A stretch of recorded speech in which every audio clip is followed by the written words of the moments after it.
نحمده ونصلي على رسوله الكريم أما بعد أعوذ بالله من الشيطان الرجيم بسم الله الرحمن الرحيم قال الله تبارك وتعالى في القرآن المجيد والفرقان الحميد أعوذ بالله من الشيطان الرجيم بسم الله الرحمن الرحيم هو الذي أرسل رسوله بالهدى ودين الحق ليظهره على الدين كله ولو كره المشركون صدق الله العظيم رب اشرح لي صدري ويسر لي امري واحلل عقدة من لساني يفقهوا قولي رب زدني علما رب زدني علما رب زدنی علما.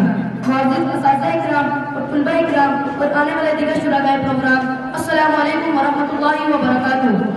میں نے آپ کے سامنے سورہ صف کی آیت نمبر 9 تلاوت کی ہے، جس میں اللہ تبارک و تعالیٰ نے قرآن مجید میں ارشاد فرمایا هو الذی ارسل رسوله بالهدى ودین الحق لیظہرہ علی الدین کلہ. وہی ذات ہے جس نے اپنے رسول کو بھیجا ہدایت دے کر اور دین حق دے کر تاکہ غالب کر سکے اپنے دین کو تمام ادیان پر. وَلَوْ كَرِهَ الْمُشْرِكُونَ، گرچہ یہ بات مشرکین کو ناپسند ہو. آج مجھے جس موضوع پر بات کرنے کا موقع ملا ہے وہ ہے میری زندگی کا مقصد، تیرے دل کی سرفرازی. زندگی آمد برائے بندگی، زندگی آمد برائے بندگی، زندگی بے بندگی شرمندگی. سامعین محترم، انسان اس کائنات میں اس لیے بھیجا گیا ہے کہ وہ تعمیر جہاں بانی کر سکے. اس زمین کو تعمیر کرنا، اس کو آباد کرنا انسان کی ذمہ ہے، تاکہ اس زمین پر اطمینان ہو، سکھ ہو، چین ہو. یہ کام اس نے کرنا ہے. اللہ رب العالمین نے فرشتوں سے فرمایا میں زمین میں خلیفہ بنانے والا ہوں. خلیفہ کی وہی ذمہ داری ہے جو نبی اکرم صلی اللہ علیہ وسلم کی تھی اور 1,34,000 کم و بیش انبیاء اکرام کی تھی. یہی ذمہ داری حضرت ابوبکر صدیق رضی اللہ تعالیٰ عنہ کی تھی. یہی ذمہ داری حضرت عمر رضی اللہ تعالیٰ عنہ کی تھی. یہی ذمہ داری حضرت عثمان علی کی تھی اور تمام کی تمام صحابہ اکرام کی تھی. انہوں نے ہمیں بتایا کہ بندوں کو بندوں کی غلامی سے نکال کر اللہ تعالیٰ کی غلامی کی طرف لانا ہے.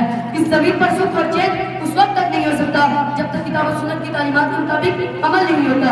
سامعین محترم، فرمایا تمہاری عظمت یہ انسانوں کہ تم اس زمین پر کیا مطلب کس کے لیے پیدا کیے گئے ہو.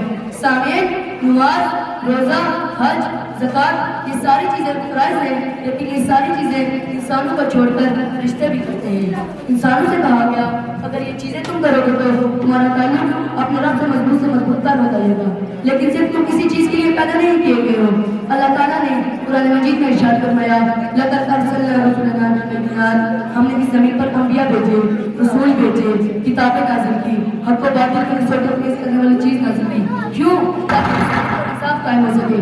نبی کریم صلی اللہ علیہ وسلم زمین پر انصاف قائم کرنے کے لیے مکہ شریف سے اٹھے تو وہاں کے لوگ آپ صلی اللہ علیہ وسلم کے دشمن بن گئے.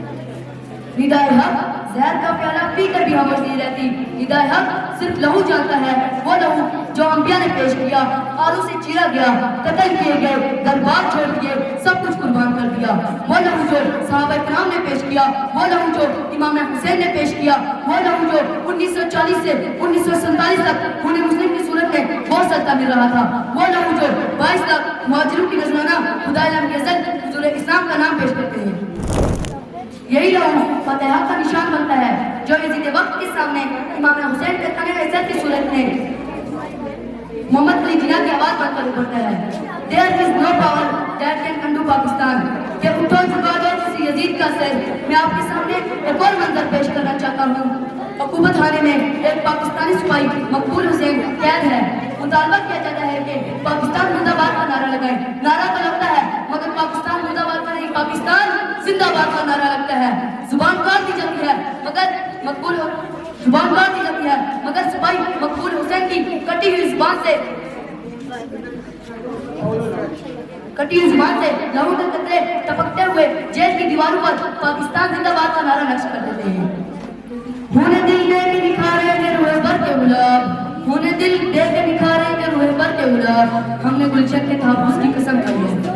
یزید وقت کا سر جھکا لیا جاتا ہے جب کراچی کا بیٹا کیپٹن حسن صدیقی 2 بھارتی ہتھیاروں کو زمین پوز کرتا ہے تو پاکستان میں چائے کا کپ پکڑے ابھینندن یزید وقت کے جھکنے کی گواہی دے رہا ہوتا ہے. سچ تو یہ ہے کہ ہم نے پچھلی 7 دہائیوں میں اپنی لاشوں کا صرف ماتم کیا ہے، کسی کے آگے سر نہیں اٹھایا. امت مسلمہ